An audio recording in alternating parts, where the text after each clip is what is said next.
What's good, YouTube? And welcome to the house with the only Yu-Gi tuber who would walk an hour through the Texas sun and heat to go take his mom's car just to make a video about Yu-Gi-Oh card prices. And tomorrow I might be a little bit blind, but I don't need my actual eyes, just my mind's eye to see this market. So let's go ahead and get into it. So a huge buyout that I missed bringing to you guys is the Blackwing Buyout that happened around the new boss monster that came out. And some people with the nostalgic route going for Blackwing Armor Master Ultimate's, a card that I don't think necessarily will be played so much in the deck, and then going for cards like Raikiri, which should be played somewhat in modern Blackwings. We see it at $21 here, $21, and similarly about $20 for an unlimited. I realistically don't think people are going to be paying these prices, and we see kind of the failed buyout over here on eBay. The $7 mans who had a high quantity from another country. International mail takes a while, so when people do these buyouts, they kind of skimp on sellers like these, and they go for ones that they should get their hands on in time to resale and flip comparatively. But when you skip sellers like these, you leave the door open for there still being a setting of the price being this low, because it's still available to the casual buyer who might actually consider these. So half-assed buyout here, or he just keeps relisting. I'm not really sure, but he was here last night and he is here again. 3 available, 9 sold in the last 24 hours. So he was there last night before I refreshed my page as well. And I call things like that half-assed buyouts because realistically there's still a price there showing what it was at or near above what it was at and what people are willing to continue to spend. So if you're on that Blackwing hype train, I feel like the true fans already had their deck together. They already had it as hollowed out as possible, or were slowly piecing it together. If you're missing a few pieces, I'm sorry, but what you already had went way up in value, such as getting a Blackwing Searcher. No telling when Black Whirlwind will cool down. There's tons of damage on the market, but the near mints, my gosh, $36, $36. This is what happens when you get a Searcher for your card, huh?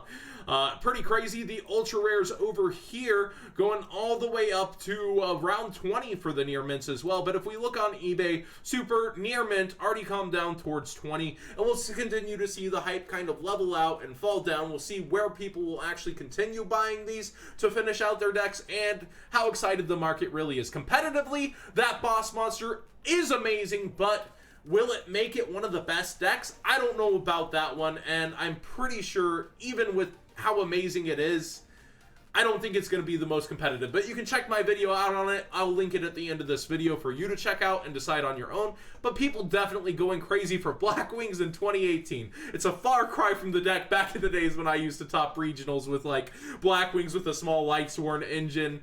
It's so different. Now let's talk about some winners and losers from the ban list. Masterpiece, you've fallen, but in your place, brothers are rising. Ignace Heat coming out of the gate here from all the way to being able to play 3, and we see a lot of sellers here, although there's one just sitting here at $1.45. You'd have to find another item from Bubble Barrier to be able to buy it, which is why all the rest that you could buy right away are so highly priced. There's a huge quantity, 35 of them from TCG lowest, 14 here from Your Stop Play, and then Chow Productions going in with 97 copies. So I don't think these are going to sell out to the point of $5 anytime soon with copies like this. I think most people wanting to experiment already have their diagrams and will be trying it out with something like Metal Foes, but those decks are just so consistent and they're lacking in true power of this format to be able to burst through things. And I think it's going to slowly go down towards Altergeist, Brandish, maybe a few surprise picks. I'll give my biggest surprise pick at the end, in my opinion. Nightmare Corruptor Ibli, another big winner, continuing to rise, and actually on both platforms it is now a lowest. Let's check out the buy it nows of $42 on buy it nows. That is crazy. But if you stop and think about it, I highly underestimated this card at the start. Yu-Gi-Oh! Singles underestimated them, selling them at $12 a piece, and tons of you guys went in on that despite me underestimating the card. And it never really started under 20 for the US, and it's just been really, really present, like in a lot of deck lists. So for being under the old secret rare kind of ratio, you're only going to see 1 to 1.5 of these per case, it would seem. it's pretty darn hard to get, and a lot of people are realizing that and going for it now for the WCQ. Where it will go when the WCQ season kind of ends and that natural drop-off happens, I don't know from there. And I feel like it should be going down right now, being so new, such a high quantity. There should be a special edition somewhere on the horizon, but for now, there just seems to not really be a stop to this card. But I think it might start to be a little overpriced, but it is very good, and I've got to give credit to a card where it's due. Completely underestimated, yeah. Spiral Super Agents only fallen a couple dollars after the prices we had from the initial ban list day. They spiked hard. We have a bunch of lightly played lining up. Somebody messaged me saying, oh, it's already back down to 17.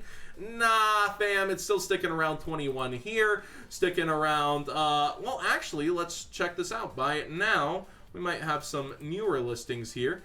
Nope, $18, $18. I don't know what that was on my screen then. And then JRB Jobber back in the saddle again. Good to have you back. Selling cards on the market, doing videos. Here at $20 as well. Like, if you're going to support someone, spend 2 more pennies, another penny. Go for Jobber if you gotta get these now. But I think these will continue to kind of deflate over the next couple of days. People will really find out what deck they want to play. This is still one of my top picks for the entire format. I think it's going to be one of the better decks that's kind of missing from the OCG spotlight because of how hard it was hit over there. I don't think they necessarily need Ancient Fairy Dragon, and Henko Chow has an amazing first place profile without Ancient Fairy already up. Definitely consider and playtest on Dueling Book before sinking into your cards for the WCQ. Really decide what you want to play, but playtest against Sky Strikers first because they will be a huge force in our meta with Masterpiece gone. Left arm offering. Grass, rest in peace, my fun deck, and people are letting go of left arms like crazy. This was like my go-to fun deck on stream. I was thinking my backup was Chainburn, but they took away a Chain Strike because I was thinking Lilith was at 3. And now left arm tanking under half the meta price it was before almost. It's just sad, and let's see how it is over here as well. $12.25, and I think we'll see it go down towards $8. Remember, $8 is where it was at even with one grass out, when the hype was completely deflated from left arm. And then it's been a lot ever since when people realized, oh man, 60-card decks are still a thing. It's been hyped ever since, but I think we'll see it fall down. Like, what are you searching now? Soul Charge, like, amazing card, yes, but what are you realistically going after with left arm, with grass gone? Is there a reason to continue playing it? Let me know down below if you're going to play this in something, but I think its time has kind of passed with grass out right now. Watch it go down, watch it get cheaper, and then really decide on what you want to do with it. If you have it now, I'd personally sell. That would be my decision, and any buyouts of it I would think would be somewhat artificial, but you never know when they're going to create the next great spell that really needs to be searched. But with its cost isn't really worth a Regeki, a Soul Charge, etc. I hate to say that it's not worth a Soul Charge, but like that's what you would get as backup if you got rid of your grass. You'd either get a Soul Charge or something that furthered your plays if all the cards in your hand were dead in 60 cards. Also tanking, incidentally, from the 60-card hits. By the way, I haven't heard, good job 60-card players, I haven't heard any of you going, I'm gonna quit the game, I'm so done, my 60-card deck is gone. I haven't heard that at all, and I want to really say, good job. Most people that played 60 cards had a lot more fun with the game, and I feel like I haven't heard that from you guys, so that's pretty awesome. But Omega's also going down slowly. We see the market price 15, 13. These were definitely creeping up higher. They're back at 10s. I saw a post in Zodiac, and they're definitely right. This and the Brilliant Engine will start to slowly flood the market from the 60-card players who have given up on their decks. And a lot of people will consolidate maybe to 40-card Lightsworns, 40-card other decks that I'm about to get to, but we see it already under the $10 mark here on eBay, and JRB Jobber in there too. Hey, multiple times, one market watch. Good job, man. And what I just have to say about this is, Omega, it was around 7 to 8 on release. It realistically won't go much lower than that if it does, but there is certainly a high amount of quantities of such a good card on the market. I've really, we haven't seen that in a long time with Omega, so take your time to enjoy it, kind of go for what you want, and wait for the prices and trades that you want to with him. I don't think he's going to skyrocket anytime too soon unless some amazing tuner is announced. We have Harmonizing Magician. What could really be better, Finally, the Infernoids. Void Banishment.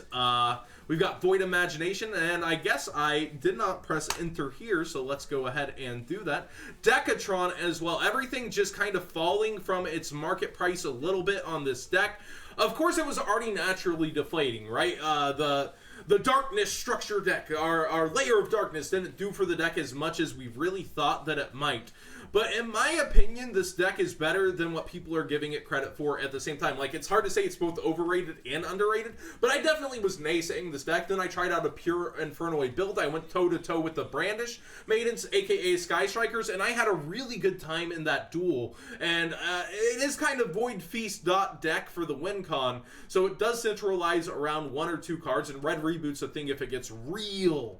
But at the same time, I'm a huge fan of this deck now after playing it for a bit. I see why people really like it, and I could see it if it narrows down to Altergeist and Sky Strikers. I could see people sleeping on this deck being a huge mistake for the WCQ, but I don't think it's the best with Layer. I think the pure builds are kind of better, perhaps, and it's really up to you. Test and figure out your own route and how you want to play this deck while it's going down in price from its market prices. Like, look, I had no clue Imagination was all the way up to 12, but it's at $8 now, and Banishment definitely falling down from its high price a little bit, but consider when you might want to get yourself an Infernoid deck. I think it might be my go-to for maybe my new fun deck and trying to figure it out. But I really enjoyed playing a 40-card pure build, and while it's an incidental hit, oh no, you lost your 60-card ability, you lost part of what you could play with this deck. I think the deck is also really cool how it is, and pretty underestimated and good, despite the look at it. So it's hard to say what I previously was saying was overestimated is underestimated, but I certainly did underestimate it personally. Thanks for watching today's Market Watch. What did you guys think of some of the incidental, hits in the market from the ban list and some of the winners of the ban list that are kind of surprising? And Blackwing Buyout 2K18. It's been crazy, guys. Thanks for watching, and we'll see you next time.